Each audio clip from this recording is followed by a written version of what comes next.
అందరికీ నమస్కారం. ఈరోజు మీ అందరికీ నేను వినిపించబోయే కథ గది. రచయిత మాడుగుల కృష్ణకుమారి గారు. ఇక కథలోకి వెళితే, మీ పద్ధతి నాకేం నచ్చటం లేదు సుమా. రాను రాను మరీ కుర్రాడైపోతున్నారు. అందరికీ వయస్సు ముందుకు నడుస్తుంటే మీకు మాత్రం వెనక్కు పరిగెడుతున్నట్లుంది. అరడజన్ మంది సంతానం, ఓ 10 మంది మనవలు మనవరాళ్ళు ఉన్నారని మర్చిపోకండి. హవ్వ, ఎవరన్నా వింటే నవ్విపోతారు. పట్టపగలు మిట్ట మధ్యాహ్నం, అది వంటగదిలో ఎవరైనా చూస్తారు అనైనా లేకుండా వెనక నుంచి వచ్చి నన్ను వాటేసుకుంటారా?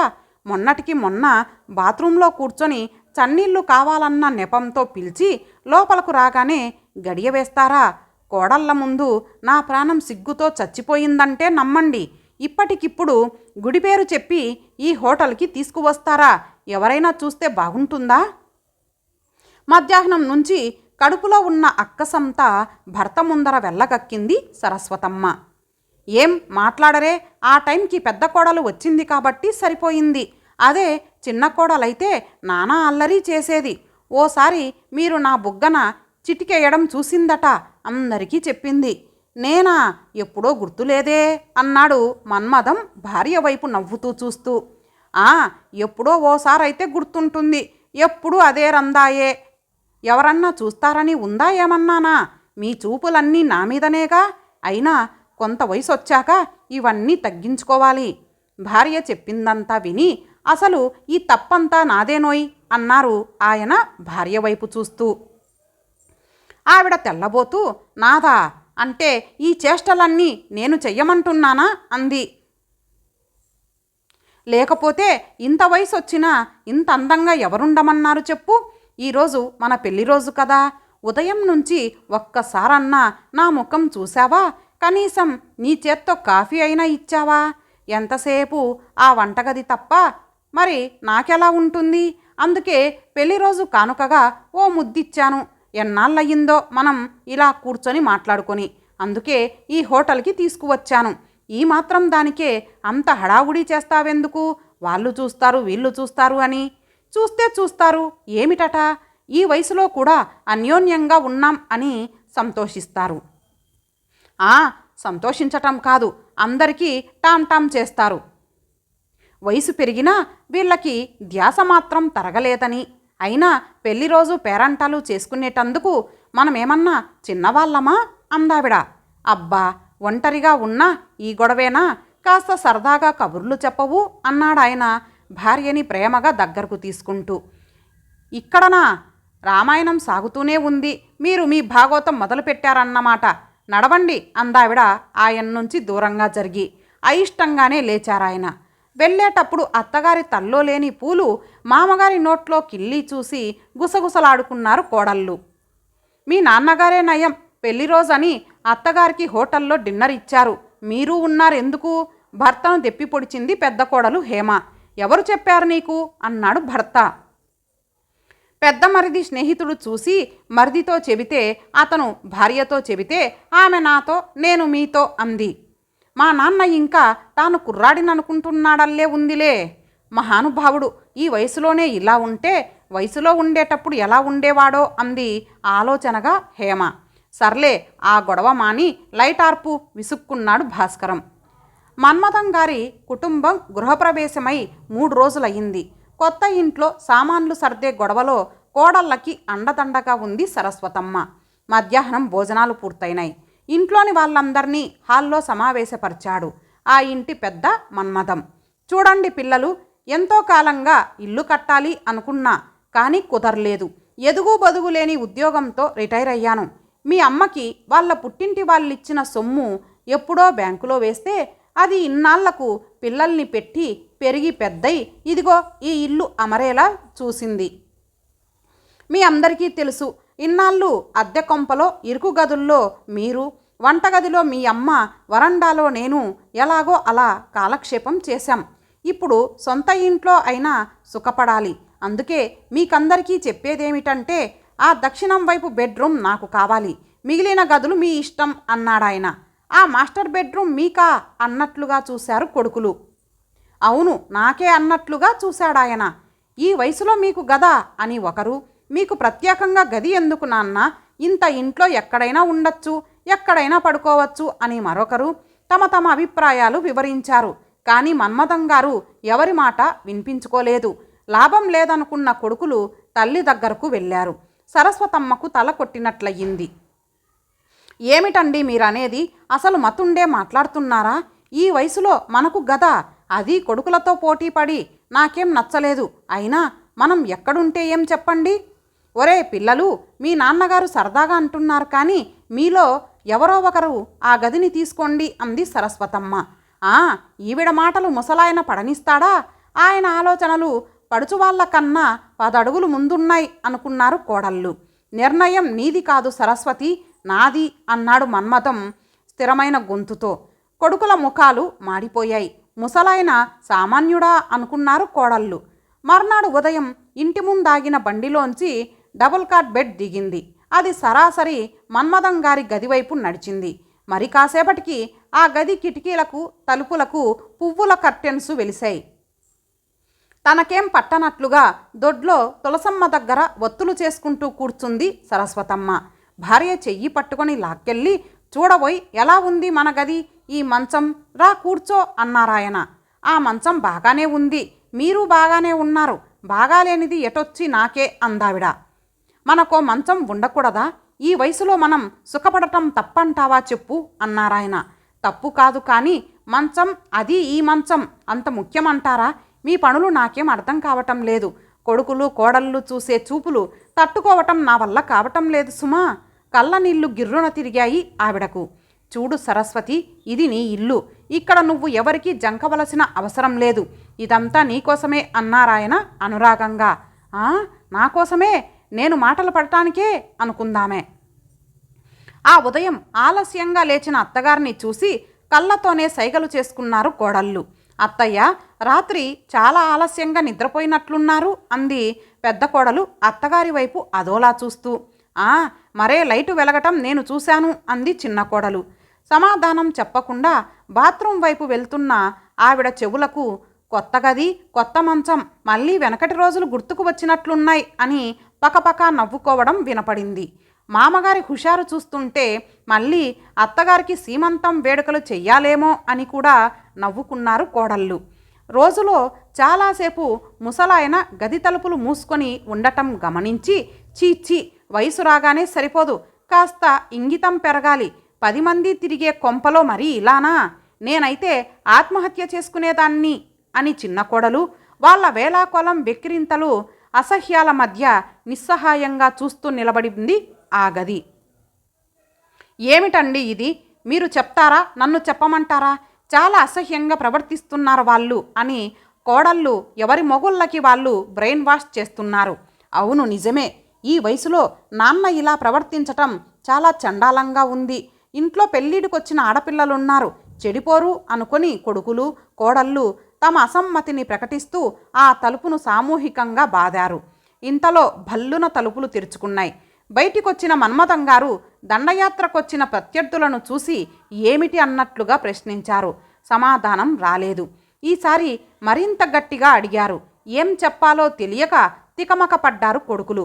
కోడళ్ళు ఒకళ్ళ ముఖాలు ఒకరు చూసుకోవటం తప్ప ఏమీ చెప్పలేకపోయారు. ఏమిటర్రా, మా ప్రవర్తన చాలా అసహ్యంగా తోచి దానిని ప్రతిఘటించడానికి వచ్చారా? సిగ్గు లజ్జా లేకుండా ఇదేమిటి ఇలా ప్రవర్తిస్తున్నారు అని నిలదీసి అడగటానికి వచ్చారా? అవును, ఇది మీకు చాలా అసహ్యంగా అనిపించవచ్చు, కానీ నాకు మాత్రం చాలా అవసరం అనిపించింది. ఎందుకో తెలుసా? పుట్టి బుద్ధెరిగాక ఇంతవరకు ఏ సుఖానికి నోచుకోలేదు మీ అమ్మ. మిమ్మల్ని కని పెంచిన యంత్రంగా, మీ ఆలనా పాలనా చూసే దాదీగా, మీకు చిన్న కష్టం వస్తే తను కొండంత బాధతో కుమిలిపోయే ప్రేమమూర్తిగా, ఒక పిచ్చిదానిగానే ఇంతకాలం జీవితం గడిపింది. మీ అమ్మది విశాల హృదయం కదా, అందుకే డాక్టరు హార్ట్ ఎన్లార్జ్మెంట్ అని చెప్పాడు మొన్న. పూర్తిగా బెడ్ రెస్ట్ అవసరం అన్నాడు. అందుకే నాకు గది కావాలి. ఆ గదిలో మీ అమ్మను ఒక గాజు బొమ్మలాగా కాపాడుకోవాలి. ఆ స్వార్థంతో గది కావాలని అడిగాను.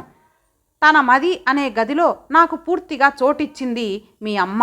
ఆమె సొమ్ముతో కట్టిన ఈ ఇంట్లో ఓ గది కేటాయించమని అడగటం తప్ప? ఆమె విశ్రాంతి కోసం తలుపులు మూస్తే గది లోపల శృంగారం వరదలా కట్టలు తెంచుకొని ప్రవహిస్తోందని ఊహాగానాలు చేసి అందరూ దాడికి సిద్ధపడ్డారు. అవునా? మొన్న రాత్రంతా మీ అమ్మ గుండెల్లో ఆయాసంతో బాధపడితే దగ్గరుండి సేవ చేశాను, మీ నిద్రలకు ఆటంకం కలగనీయకుండా. పాపం దాన్ని మరోలా అర్థం చేసుకున్నారు కోడళ్ళు. జీవితమంతా కష్టపడి సంపాదించినదంతా మీకోసమే ఖర్చు చేశాను, ఏమీ మిగిల్చుకోలేకపోయాను. మీ నుంచి మేము ఏమీ ఆశించింది లేదు. ఈ గది కేవలం మీ అమ్మ కోసమే. మీకు అర్థమైందనుకుంటాను. మా కష్టాల్లో పాలు పంచుకోకపోయినా పర్వాలేదు. విపరీతార్థాలు తీయడానికి వెరవలేదు మీరు. వెళ్ళండి. వెళ్ళి మీరు మీ భార్యలు మూసుకుపోయిన కళ్ళు జాగ్రత్తగా తెరిచి మరీ ఆలోచించండి. ఆయన కళ్ళల్లో పల్చటి నీటి పొర కదిలింది. సారీ నాన్నగారు, క్షమించండి అని ముక్తకంఠంతో అందరూ అనాలనుకున్నా వాళ్ళెవరికీ గొంతు పెగల్లేదు ఆ సమయంలో. ఇంతటితో ఈ కథ సమాప్తం.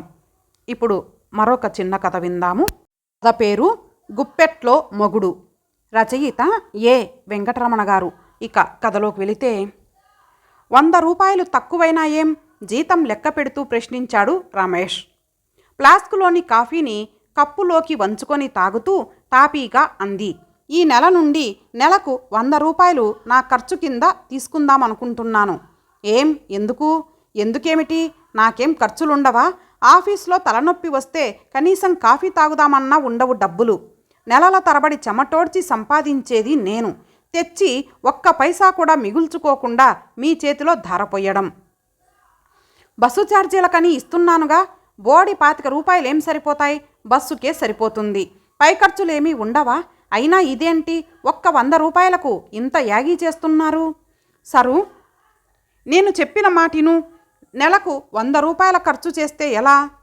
వినను. అవును, ఎందుకినాలంట? నేను సంపాదించిన డబ్బులు నేను ఖర్చు పెట్టుకుంటాను. మనసారా ఒక్క సినిమా చూడ్డానికి లేదు. ఎంత ఇన్సల్ట్! 2000 జీతం తెస్తూ మీరు ఇచ్చే 25 రూపాయలతో నా కనీస కోర్కెలు తీరేదెట్లా అంటూ ఆవేశంతో రెచ్చిపోయింది. ఇవాళ 100 అంటావు, రేపు 200 అంటావు, ఆ తర్వాత ఏకంగా జీతం మొత్తం కావాలంటావు. నేను చెప్పినట్లు వినాల్సిందే. ఏది ఏమైనా 25 రూపాయల కంటే ఒక్క పైసా కూడా ఎక్కువివ్వను. అయినా ఆడదానికి నీకేం ఖర్చులుంటాయి? ఆహాహా, ఏం చెప్పొచ్చారండి. మీకైతే ఖర్చులు కాఫీలు, టీలు, సిగరెట్లు, ఫ్రెండ్సు, సినిమాలు అంటూ నెలకు 400 తగలేస్తున్నా నేను నోరు మూసుకోవాలి. అదేమని అడిగితే మగవాన్ని ఖర్చులు అంటారు. ఆడవాళ్ళకేమీ ఖర్చులుండవా? మీకొక రూలు, మాకొక రూలునా? ఛీ, నోర్ముయ్. అదే మాట నేను తిరిగి చెప్పటం క్షణం పట్టదు. అప్పుడేమవుతుంది మీ మర్యాద? మాటలు నేర్చిన కుక్క ఇస్కో అంటే ఇస్కో అన్నదట. Hold your tongue. జాగ్రత్తగా మాట్లాడండి. షటప్. నువ్వెవరే నాకు చెప్పేది? ఏమే ఏమే అంటే ఇక్కడ పడేవాళ్ళెవరూ లేరు. అంత కష్టమైన దానివి ఇప్పుడే వెళ్ళు. ఇక్కడేం నీకోసం కలవరించట్లేదు.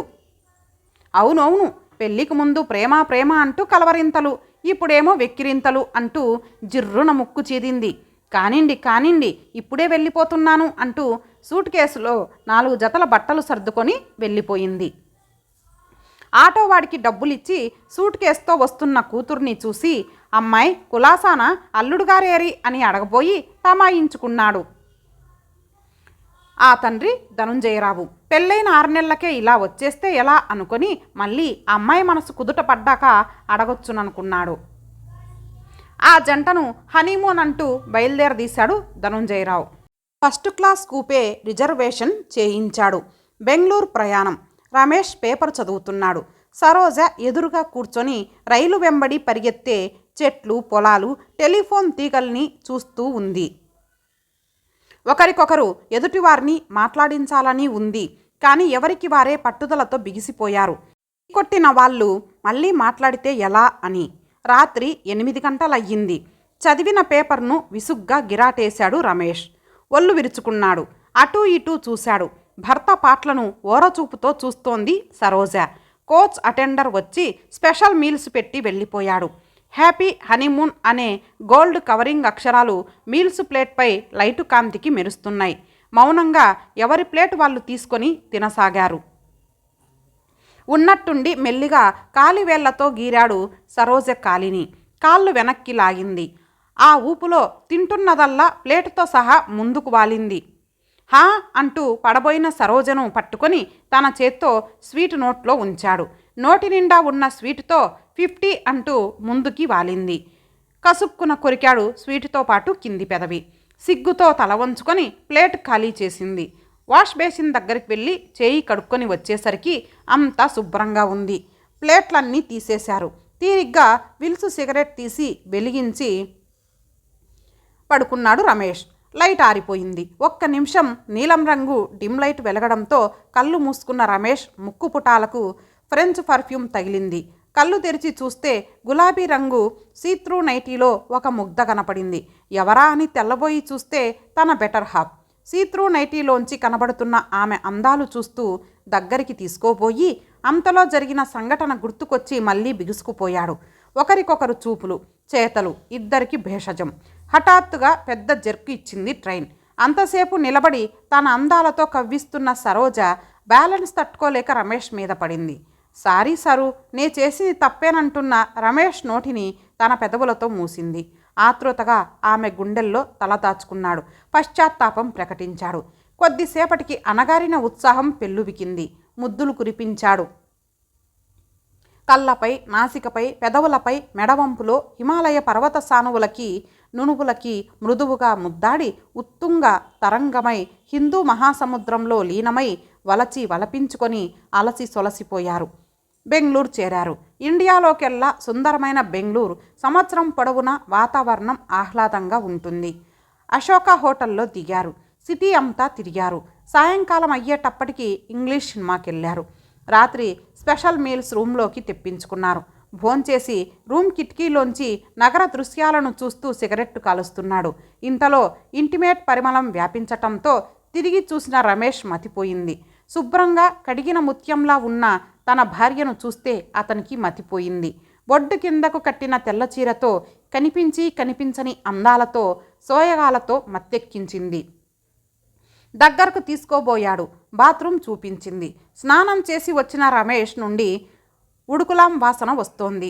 ఛాతీపైన పెరిగిన నల్ల వెంట్రుకలు చూస్తే ముద్దొస్తున్నాయి. 6 అడుగుల విగ్రహం. మంచి ఎక్సర్సైజ్ చేసిన బాడీ.